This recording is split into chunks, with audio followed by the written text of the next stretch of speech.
Allô, bienvenue dans ma chaîne YouTube Viva Geno, mon nom est Geno, bienvenue à ma nouvelle vidéo YouTube.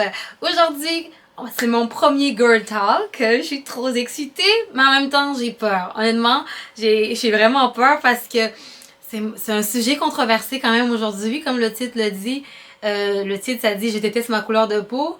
Il y a eu un temps où je pensais ça, puis j'ai vraiment peur de parler de ça, mais je pense que ça va aider certaines filles puis certaines personnes dans la communauté noire parce que le sujet d'aujourd'hui en fait c'est un sujet qui est plus répandu qu'on pense dans la communauté noire. Donc j'ai vraiment peur, s'il vous plaît, soyez ouverts, essayez pas de me jeter des pierres. C'est mon expérience à moi dont je vais parler aujourd'hui, c'est mon expérience. Donc ouais, c'est parti. Mais avant de commencer, n'oubliez pas de vous abonner en bas. On est rendu à 72 abonnés. Je pensais vraiment pas que personne allait s'abonner à moi. Merci aux 72 personnes. Mais je suis vraiment contente. On va commencer tout de suite dans le sujet. Donc aujourd'hui, je vais parler de mon expérience. Il y a eu un temps que j'aimais vraiment pas ma couleur de peau.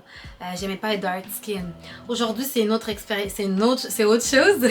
Mais il y a eu un temps vraiment que j'ai détesté ma couleur de peau, puis surtout au secondaire. Puis je vais vous raconter en fait comment c'était dur pour moi d'aimer ma couleur de peau, d'aimer mes traits africains en fait. Si je me rappelle bien, dans le fond, je pense que c'est un sujet, je pense que dans d'autres cultures aussi, être pâle c'est considéré comme la beauté. Plus t'es claire, plus t'es belle. Pour certaines cultures. Je sais que chez les Noirs c'est comme ça, chez les Africains c'est comme ça. Puis je sais aussi que dans certaines communautés asiatiques c'est pareil. Je suis arrivée ici au Canada très jeune, mais je me rappelle en Afrique, il y avait le standard de beauté que c'était que plus t'étais claire, plus t'étais considérée belle. Puis aussi je voyais beaucoup de mamans africaines, de femmes africaines qui utilisaient les produits éclaircissants de beauté. C'était comme normal, c'était comme les produits d'éclaircissant de beauté en Afrique, c'est comme aller acheter du Colgate à l'épicerie. C'est tellement répandu comme ça, c'était juste normal dans ce temps-là. Maintenant, c'est moins normal, dans le sens que les gouvernements essaient de gérer ça parce que ça a causé beaucoup de brûlures de la peau, puis des cancers de la peau. Bref, en Afrique, pour moi, c'était normal de voir des femmes qui s'éclaircissaient la peau. Je voyais aussi des femmes qui portaient des parapluies à cause du soleil. Puis quand j'étais jeune, je pensais que c'était comme « Oh, mais on est en Afrique, il fait chaud. » Mais en fait, je réalise que la majorité du temps, là, 90% du temps, le parapluie, c'était parce que les femmes voulaient se cacher du soleil pour pas que leur peau foncie. Pour pas devenir plus foncée, en fait.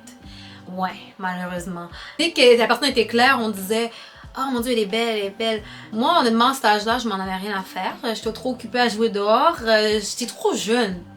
J'étais trop jeune. Puis toute mon primaire, c'était pareil. J'en avais rien à faire de ma couleur de peau. C'est vraiment quand je suis arrivée au secondaire, oh mon dieu. Quand je suis arrivée au secondaire, il y a eu une mode où c'était des gens métissés, des gens qui avaient l'air ambigus, dans le sens par ambigu, je veux dire qui ont l'air ni noir ni blanc, dans le sens qui ont l'air mélangés, étaient devenus très populaires. Déjà dans la base, dans la vie de tous les jours, les standards de beauté, même en 2023, les standards de beauté, c'est plus les standards européens en tant que tels. Puis je me rappelle dans ce temps-là, comme les gens métissés étaient populaires. Je pense qu'ils étaient populaires parce qu'il y avait les deux côtés du monde. Dans le fond, ils avaient les traits européens avec les cheveux bouclés africains, mais en même temps qu'ils étaient pas, c'était pas crépus, c'était des cheveux bouclés lisses. C'était la mode des métis, que ce soit les gars ou les filles métissées. Puis je me rappelle, moi j'étais au secondaire à ce moment-là, j'ai réalisé en fait que malheureusement, j'allais jamais être choisie. Par exemple, à Saint-Valentin, les gars choisissaient d'offrir des fleurs, des lettres. C'est toujours les mêmes filles, les mêmes types de filles, les mêmes types de beauté qu'ils recevaient. Puis, le même type de filles qui recevaient les fleurs, les lettres de Saint-Valentin. Puis honnêtement, je dis pas ça pour... je dis pas ça comme ça, mais oui, j'étais jalouse dans le temps, je voulais vraiment être choisie. J'étais entourée d'amis dark skin comme moi, puis on n'était jamais choisis. On n'était jamais considérés comme les gens désirables en fait. Puis honnêtement, j'ai galéré avec ça. Quand je dis que j'ai galéré, j'ai tellement galéré. J'espérais à chaque année, à chaque Saint-Valentin, Mais c'est toujours le même monde qui recevait les lettres, qui recevait les déclarations d'amour, qui recevait les fleurs. Et je suis devenue... comment dire, dépressif. Déjà, dans la communauté noire, entre nous-mêmes, on se disait que plus t'es light skin, plus t'es claire, plus t'es belle. Mais là, arrivé au secondaire, c'était comme... En fait, tu réalisais à quel point c'était vrai. Parce que là, t'avais l'option d'être choisie, t'étais pas choisie. Dans la vie de tous les jours, tu peux vivre ta vie et tout, mais le fait qu'au secondaire, il y avait des moments qu'on devait être choisi, que les gars choisissaient leur copine, leur crush, t'étais jamais choisi, en fait, tu réalises à quel point que tu réponds pas aux standards de beauté, en fait.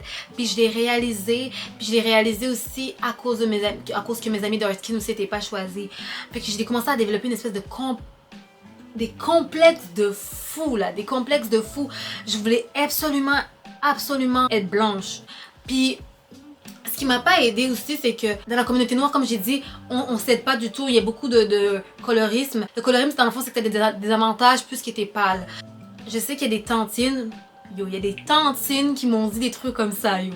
Ils m'ont dit... ils me disaient des trucs comme ça, comme quand je jouais beaucoup secondaire dehors, surtout au secondaire 1, j'étais encore une petite gamine, je jouais dehors, je jouais au soleil et tout. Puis il y a des tantines qui me disaient des trucs comme joue pas trop dehors parce que là tu vas perdre ta pâleur que tu as gagnée pendant l'hiver, tu vas perdre ta claircie pendant l'hiver, là tu vas le perdre à cause que tu joues trop au soleil, tu vas perdre ta beauté, là joue pas trop, passe pas trop de temps au soleil. Comme, ils disaient des shit comme ça. Mais en même temps, là, les tantines africaines, si tu veux devenir humble, puis si tu veux avoir les sentiments blessés, tu veux te faire blesser, va voir une tantine africaine. Elle va te dire que t'as grossi, elle va te dire que t'es laide, elle va te dire de perdre du poids. Fait que les tantines africaines disaient des shit comme ça. Puis ça a pas aidé dans ma complicité. Genre, je me rappelle, je suis passée d'une petite fille qui jouait tout le temps au soleil, qui jouait tout le temps l'été au soleil, à une fille qui s'enfermait. Littéralement, je calculais, j'allais en fonction du soleil pour aller dehors. Disons que j'avais besoin de quelque chose au dépanneur. Si j'avais besoin d'une boisson au dépanneur, j'allais quand le soleil était plus fort, plus bas. Disons l'après-midi, le soleil était moins fort. Donc j'avais moins de risque de poigner le soleil et donc de foncir. Je faisais des trucs comme ça, genre je restais chez moi ou j'allais en dessous de l'arbre dehors, mais tu n'allais pas me voir courir en plein milieu du soleil. J'ai refusé de foncer. Puis j'avais tout le temps hâte à l'hiver parce que j'avais que j'allais pâlir encore plus. Donc mes complexes ont continué à s'empirer. Puis au secondaire, ce qui est arrivé, c'est que j'ai commencé à complètement changer ma personne. Je me disais, je peux pas changer ma couleur de peau. Je vais essayer d'atteindre en fait les standards de beauté européens les trucs que je peux changer en fait. Je vais changer ce que je peux changer sur moi pour ressembler plus aux standards de beauté européens. Je me faisais déjà aplatir les cheveux chimiquement. Je mettais des produits chimiques dans mes cheveux déjà. Donc j'avais les cheveux lisses. Je me disais, moi j'ai les cheveux lisses. J'ai commencé à changer mon style vestimentaire aussi. Je voulais porter des vêtements plus... Je voulais ressembler à une white girl. Dans le sens que je voulais ressembler à une femme blanche. J'ai commencé à porter des trucs que on dirait que je voyais autour de moi les filles blanches porter. Je me disais, les gars, ils aiment ça. Je suis dark skin, mais les gars, si je me change un peu plus, je me rapproche un peu plus de ça, de la femme blanche, je vais plaire un peu, j'ai plus de chances de plaire. J'ai commencé à changer donc mes cheveux, mes vêtements. J'ai perdu du poids parce que je me suis dit, les femmes noires, on est plus curvy. On n'est pas toutes curvy, mais quand tu penses à une femme noire, tu penses à les formes. Tu penses aux fesses, tu penses aux formes. Tu penses aux formes. Puis j'ai commencé à perdre du poids. Je me suis dit, les femmes blanches sont plus du côté mince, plus slender. Donc j'ai juste commencé à perdre du poids pour encore atteindre les standards de beauté. Honnêtement, j'ai eu une phase où j'ai voulu changer ma personnalité. Pourquoi? Parce que je suis devenue folle en fait.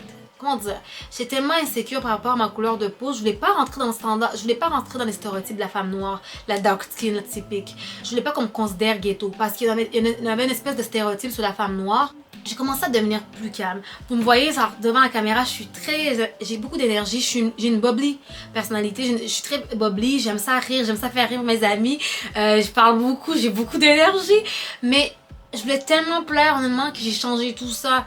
Parce qu'en fait, ce qui est arrivé, c'est qu'au secondaire, là, puis ça c'est un vrai fait, puis c'est encore en 2023, c'est un vrai fait. Disons, on mettait deux filles devant toi, ok? On prend une fille dark skin, foncée, puis une fille plus claire ou une fille blanche, puis on met dans la même situation. Disons, moi, cette situation-là, je pétais ma coche, j'explosais, puis je me fâchais.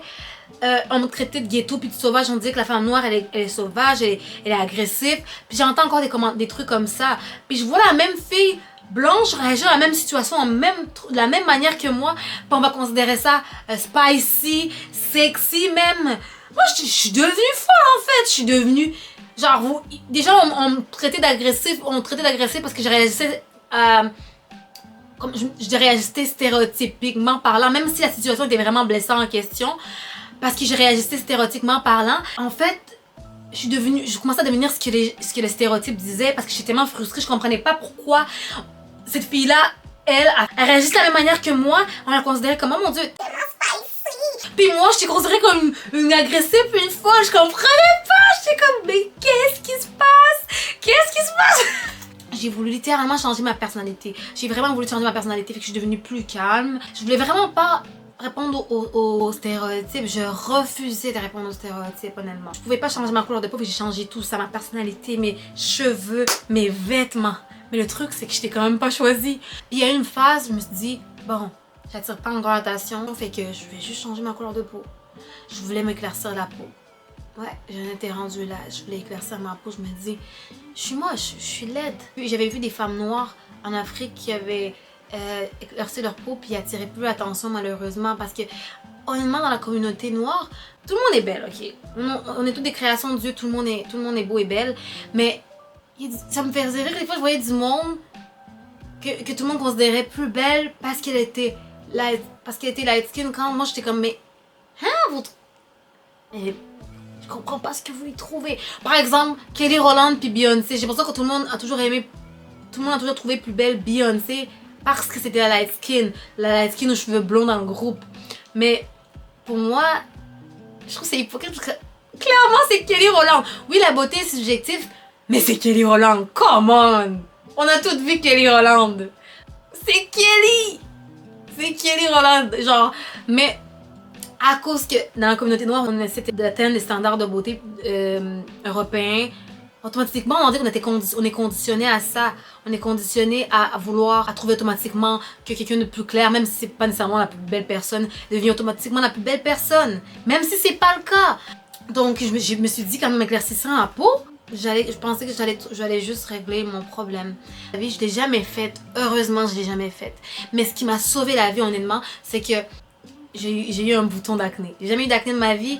Puis j'ai eu mon premier bouton d'acné. Puis j'ai pensé à une solution. Je me dis, je vais pas être laide.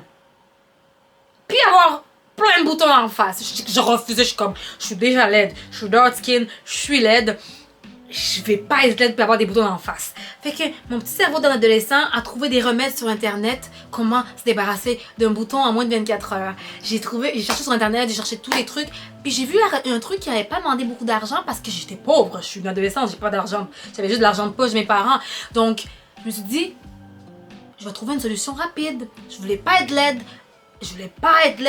Hell to the no.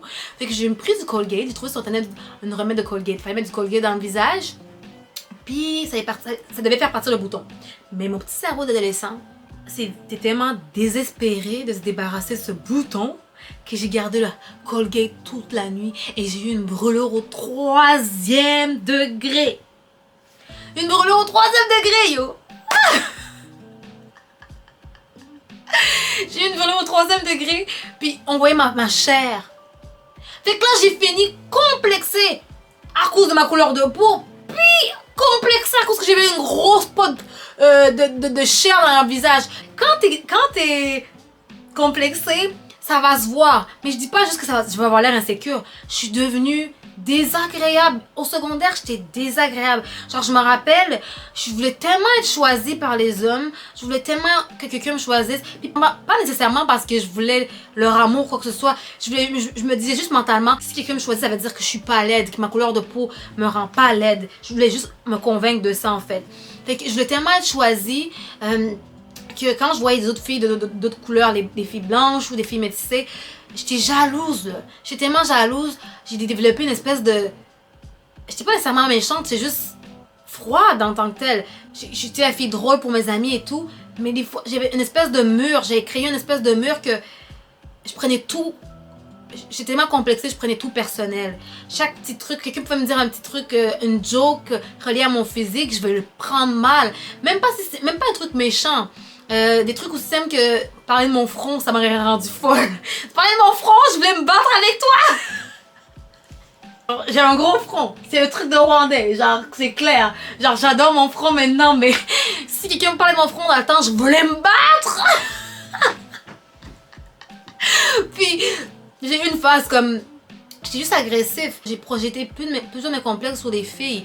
Je me rappelle maintenant adulte, genre des filles que je me rappelle que je détestais, j'aimais pas, puis maintenant adulte, je sais même pas pourquoi je les aimais pas. Mais maintenant je réalise juste, c'est parce qu'ils avaient tout ce que je voulais physiquement. J'étais tellement atteinte de ces standards de beauté-là que je projetais ma colère contre eux en fait. Puis je voulais tellement être choisie que quand je voyais d'autres personnes qui répondaient aux standards de beauté qui étaient choisies, j'étais furieuse en fait. J'étais furieuse, j'étais la reine de l'insécurité, yo. La reine de l'insécurité. Honnêtement, je vais pas mentir, qu'on veut ou pas, les gars à cet âge-là, ils calculaient pas les filles dark skin. C'était qu'on veut pas comme la génération actuelle, les jeunes actuels, les jeunes au secondaire, la génération Z, je pense, c'est la génération... Je pense que c'est la génération Z. Tu dans la génération?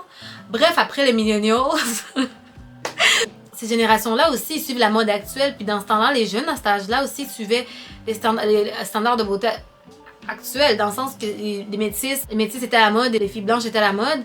Les gars suivaient ça. Qu'on veut ou pas, les gars suivaient ça. Puis j'allais jamais être choisie. Mes amis allaient jamais être choisis. La plupart du temps, les gars noirs, je vais dire un truc que je vais souvent me faire chicaner dans les commentaires. Allez-y si ça vous fâche. Mais les gars noirs, quand ils sont jeunes, ils veulent pas de femmes noires. Ils veulent pas de filles noires. Inquiétez-vous pas, à la vingtaine, ils reviennent toujours à la maison. Ils reviennent à leur bercail.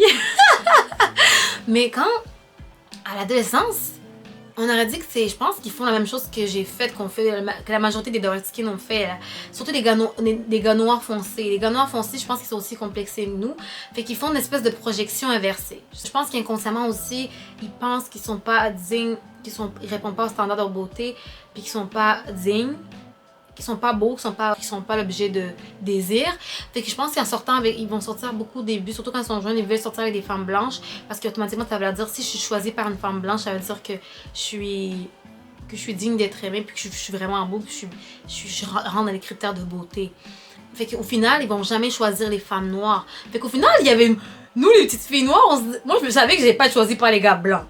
Alors les gars blancs ils vont aller vers ce qu'ils savent aussi. Mais j'avais l'espoir que les gars noirs allaient me choisir, qu'ils allaient nous choisir. Comment dire? Les niggas, they don't want us. Les niggas ne voulaient pas les filles noires non plus. Et tout le monde voulait les femmes blanches, les femmes métissées. Comme j'ai dit, les gars noirs reviennent toujours au bercail, la majorité. Mais c'était vraiment frustrant, comme tu disais, le gars blanc ne veut pas, ok. Mais les gars noirs non plus ne veulent pas, genre c'était tellement triste. Genre, mon secondaire était dur, yo. J'ai passé mon secondaire à haïr ma couleur de peau, mais je voulais tout enlever mes traits africains, tout ce qui était africain. Je voulais tellement me débarrasser, surtout ces lèvres-là. Genre, je voulais tellement me débarrasser de mes gros lèvres. Genre, je voulais tellement me débarrasser de mes gros lèvres. J'ai eu de la chance de pas m'éclaircir la peau en fait. J'ai vraiment eu de la chance. Puis parce que maintenant j'adore tellement être dark skin, j'adore mes traits africains. Puis honnêtement, ce qui m'a aidé là, après le secondaire, c'est que j'ai toujours été complexée jusqu'à ma début vingtaine. Puis c'est que j'ai rencontré une personne qui me regardait comme, comment dire, la personne me regardait tellement comme de la magie, comme si j'étais de la magie. Je sais pas comment expliquer ça. La personne me regardait tellement comme si, en fait, je voyais à travers ses yeux à quel point la personne me trouvait tellement belle. En fait, j'avais plus le choix de me trouver belle en tant que telle. Comme je me disais, pourquoi cette personne me regarde comme si pourquoi la personne me regarde comme ça? Fait que je me voyais à travers ses yeux. Fait que j'avais comme pas le choix d'accepter que j'étais en fait quelqu'un de vraiment belle grâce à cette personne-là. Puis par la suite, comment j'ai vraiment appris à m'aimer. Oui, à l'âge, je suis devenue plus mature, mais pas juste ça. J'ai rencontré Dieu, puis j'ai réalisé, je me suis dit, le Dieu de l'univers a créé 7 milliards de personnes. Puis dans ces 7 milliards-là, ce Dieu-là s'est dit que moi, j'étais nécessaire à la population, que ces traits-là étaient nécessaires. J'étais nécessaire dans cet univers. J'aurais pu ne pas être créée, puis j'aurais pu ne pas vivre. Mais le fait que le Tout-Puissant, le Dieu de l'univers a décidé que moi, Jeno, je devais exister avec ces traits-là, pour moi, c'était un gros insulte de me trouver laide. C'est un gros insulte à Dieu de me trouver laide. Je pouvais pas... Genre, le roi de l'univers, le plus puissant, pense que je suis digne de vivre, puis pense que ce visage est digne de vivre, puis pense que ce corps est digne de vivre, est digne d'être créé. comment tu peux ne pas avoir confiance en toi après ça? C'est juste fou. Genre, t'as été choisi parmi tant de personnes qui auraient pu être créées. Puis ce visage a été créé par le Tout-Puissant. Donc, grâce à cette personne, puis grâce à Dieu, j'ai vraiment appris à m'aimer.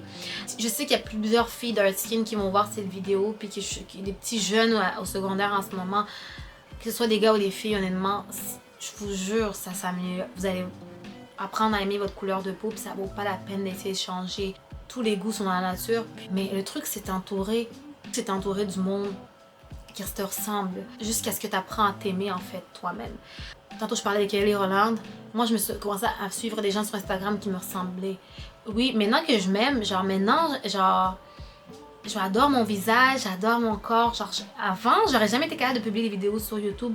Mais le fait que j'ai été d'être capable de pouvoir publier des vidéos, puis de me montrer sur les réseaux sociaux comme ça, c'est un big deal pour moi. La Gino d'avant, là, elle comprendrait pas comment j'ai réussi à faire ça, en fait. Tu mettrais moi face à face à l'ancienne Gino, elle n'en croirait pas ses yeux que je suis en train de faire une vidéo YouTube, puis j'ai une chaîne YouTube tout court. Donc, ce qui m'a aidé pour aller là, après que j'ai rencontré Dieu, après que j'ai rencontré cette personne qui m'a aidé à m'aimer, c'est s'entourer du monde qui te ressemble. Suis pas des gens qui te ressemblent pas, tu vas être plus complexé, tu vas vouloir ressembler à cette personne. Surtout que les réseaux sociaux, tu as l'impression que les standards de beauté augmentent de plus en plus, puis tu n'arriveras jamais à atteindre. Entoure-toi de monde qui te ressemble. Ça va vraiment t'aider. Comme moi, je sais, Kelly Roland, Gabrielle, Lignon, Nupita, je me suis entourée de filles dark skin. Je sais quand j'apprends à m'aimer complètement. C'est ça qu'il faut. Malheureusement, c'est ça qu'il faut parce que les standards de beauté européens, ils vont toujours rester, honnêtement. Moi, je suis entourée de belles femmes noires autour de moi. Oui, j'ai des amis d'autres races, mais je veux dire, quand j'étais dans le processus d'apprendre à m'aimer, mon visage, ma couleur de peau, mes traits africains, c'est m'entourer du monde qui me ressemblait. Faut faire ça. Donc les réseaux sociaux, les gens autour de toi, en t'entourant du monde qui te ressemble, en fait, tu vas tomber amoureuse de ces personnes-là, en fait. Pas amoureuse dans le sens amour, dans le sens que tu vas, comme moi, j'ai des amis de dark skin autour de moi que je trouve tellement belles, puis à cause que je les trouve tellement belles, je me dis, si cette personne de dark skin, elle est belle, pourquoi moi je peux pas être belle? Pourquoi moi je peux pas me considérer belle? En fait, tu tombes amoureux de leurs traits, tu réalises que oui, ça fait exister les femmes foncées qu'on peut considérer belles en fait. C'est dans ce sens-là. Donc, faut changer ton environnement. Des fois, il faut changer ton environnement. J'ai galéré au secondaire parce que oui, les gars de mon âge voulaient tout sauf les femmes noires foncées, les dark skin. Mais en arrivant au cégep et tout, c'est un autre monde. C'est un autre monde. Au cégep, tout le monde aime de tout. Tu vas être la saveur préférée de quelqu'un au cégep. Elle est à l'université aussi. Fait que t'inquiète pas, tu vas être la saveur de quelqu'un. Donc, t'as pas à t'inquiéter. Je sais qu'en ce moment c'est dur quand t'es jeune puis tu penses que personne va jamais t'aimer. Girl, si tu savais. Tout le monde veut goûter au chocolat. Tout le monde. J'espère que j'ai pu aider quelqu'un avec cette vidéo. Puis je vous dis, ça va s'améliorer avec le temps. Ça va vraiment s'améliorer avec le temps. Faut juste être patient en fait. Faut juste être patient puis se rappeler, Dieu t'a créé pour une raison. T'es digne de vivre. T'as été choisi parmi tant de personnes qui auraient pu te créer. C'est un big deal. Faut le voir comme une loterie gagnante en fait. Tout ça, c'est une loterie gagnante. T'aurais pu avoir plein de combinaisons, puis t'as eu ces combinaisons-là. Ces combinaisons-là ont survécu, c'est pour ça que t'es vivante. Donc, ouais, faut le voir comme ça. Donc, c'est tout pour aujourd'hui. J'espère que j'ai pu aider plusieurs petites filles ou petits gars. C'est mon premier Girl Talk. Girl Talk terminé! J'espère avoir plusieurs autres Girl Talk. Honnêtement, ça va être le fun. J'ai plein de sujets un peu controversés comme ça qui vont venir. En fait, ça me permet juste de me libérer, en fait. C'est comme une séance de thérapie. N'oubliez pas de vous abonner, puis on se voit à la prochaine. Bye bye!